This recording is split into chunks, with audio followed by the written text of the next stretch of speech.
There's an emotional connection of some sort, sentimental value. Look, they're transcendent motivators, which makes the undesirable desirable. And why is this important? When we connect to something that's larger than outside of ourselves, we tend to put more of ourselves into it. There's a manager in IEFS on the south side of Chicago. Right? She runs marathons. Now I got to tell you, there's nothing less attractive to me than getting my fat ass off the couch 4 nights a week and running 16 miles. It ain't happening, right? But she does it because she runs with a group that raises money for breast cancer awareness. She lost a sister to breast cancer. So she's got a connection to that activity that makes the undesirable for me desirable for her. And so when you think about connecting people to something, connect them to something larger. That's why teams are really good. You know, when they're in the same harness together, all of a sudden there's a bigger reason for them to connect to the activity. When they're disconnected from everybody else, it's very hard to give them something that's transcendent, that's outside of them. All right, now look, if you do this really well, and you do this, right, these are necessary but not sufficient. Necessary but not sufficient for behavior change. When you do this really well and that really well, you can get pretty close to an 80% chance of behavior change, the research says. Still not great, but I'd take 80% over less than 40%. Now look, this is what championship winning coaches understand better than anybody. You study some of the great coaches, Bill Walsh, Nick Saban, Phil Jackson, Popovich, Pat Riley. I mean, you can just go. Joe Madden, right? Joe Madden understands this better than most of the guys in the Major League Baseball, in the National and American League, right? And that is, we answer these two questions at what I'll call the team level or the group level. The psychologists call it the group, I call it the team. Now think about this. At the team level, the motivations are peer pressure and some competition. Now, you have to be careful because you can take this too far, right? You have to know how to moderate that.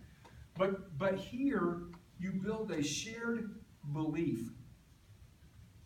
A shared belief. And a strength in numbers.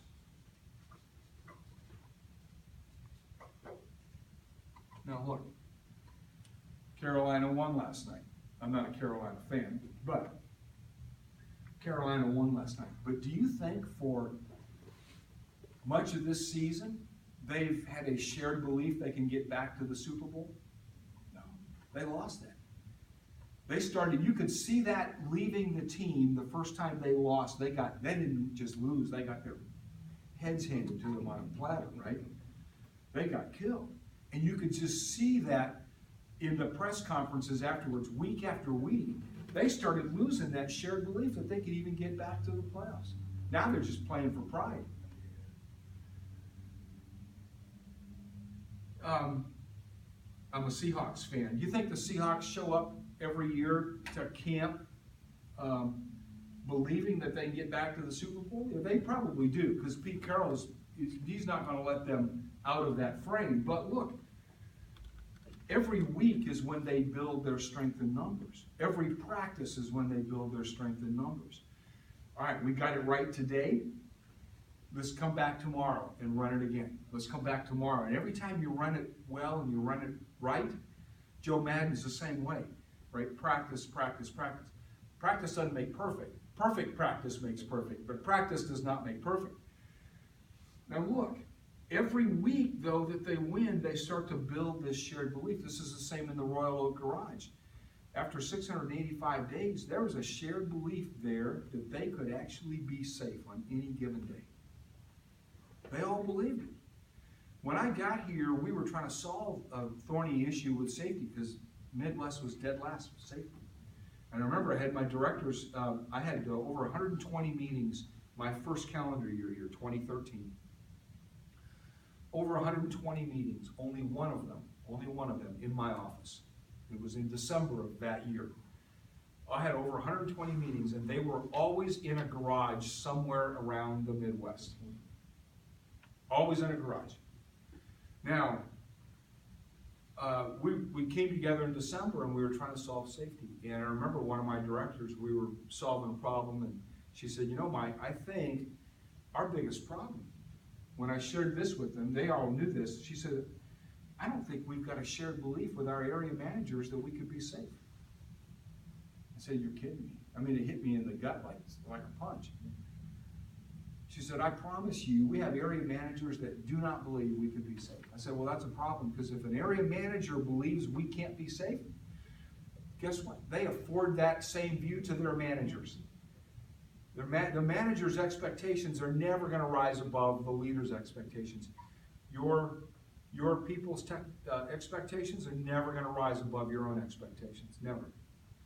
They'll give themselves permission to be just under your expectations. And so we had to go to work to build a belief system among the area managers, because until I could fix that, I couldn't fix the belief system with managers. And I really had to confront it. I said, look, it's okay if you don't want to believe that you can be safe. You just can't be on this team anymore. And I'll help you find another place to work. I was that upfront with the whole management team. But shared belief is really important. Now look, when you get this shared belief, and you build this shared belief, you think guys in the NFL show up every year with their positions locked? No.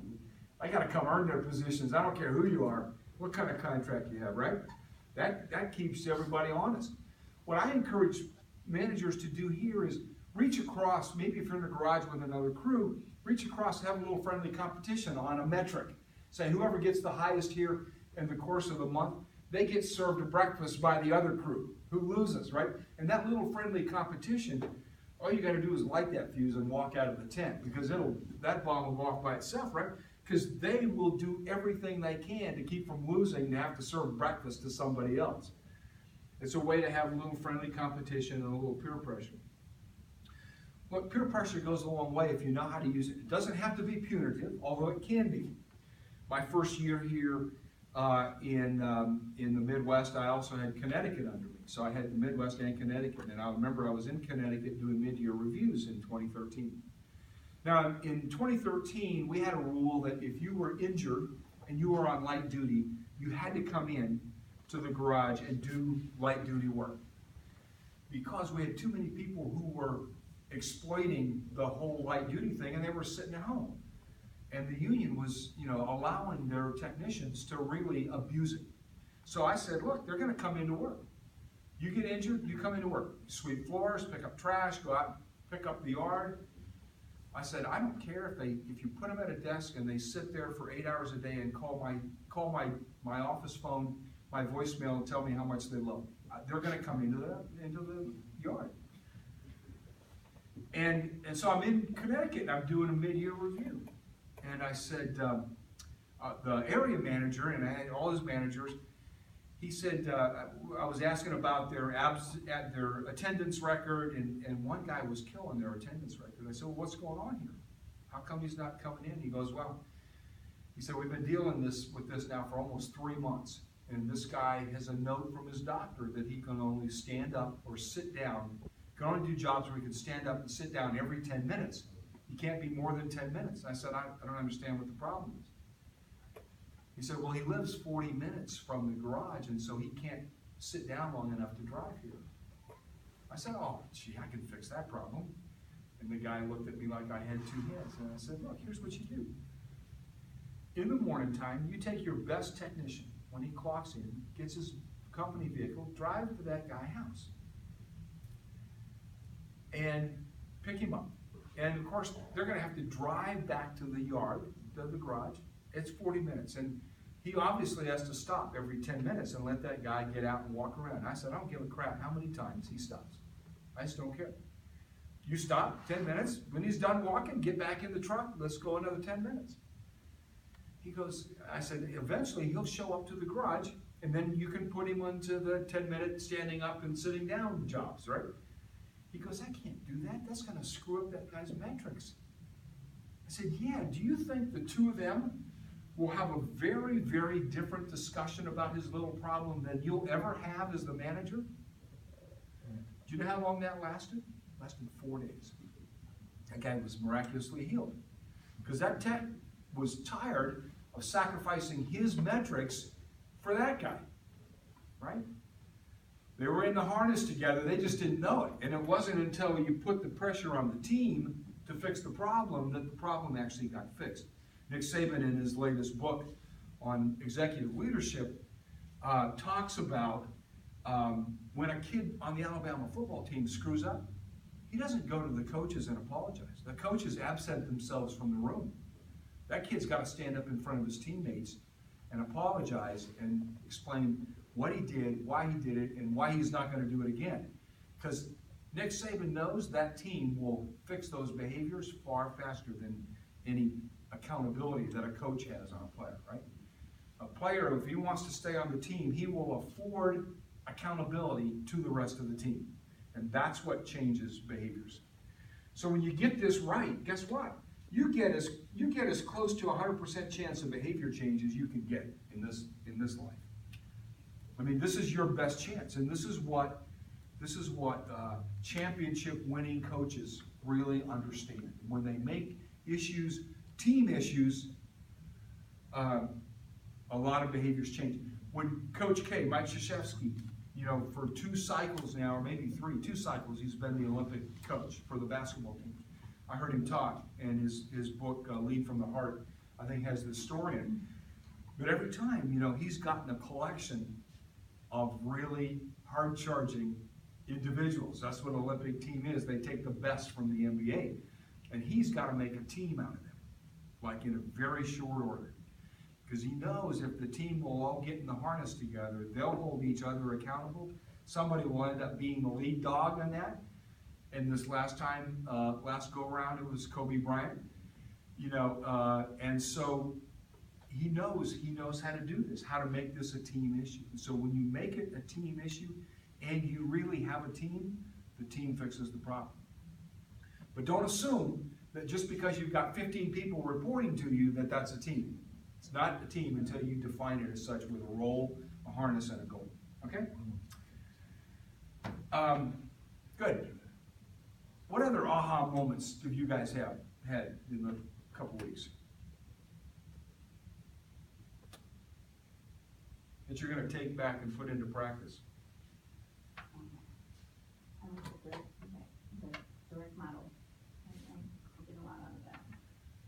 Yeah, especially we're in a people business, right? I know we fix and sell and install a lot of technical crap, but at the end of the day, we're in a people business.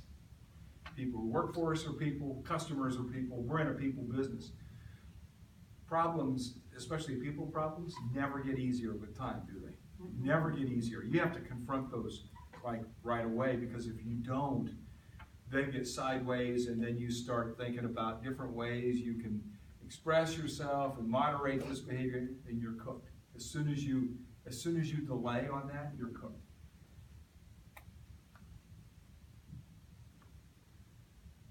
What other things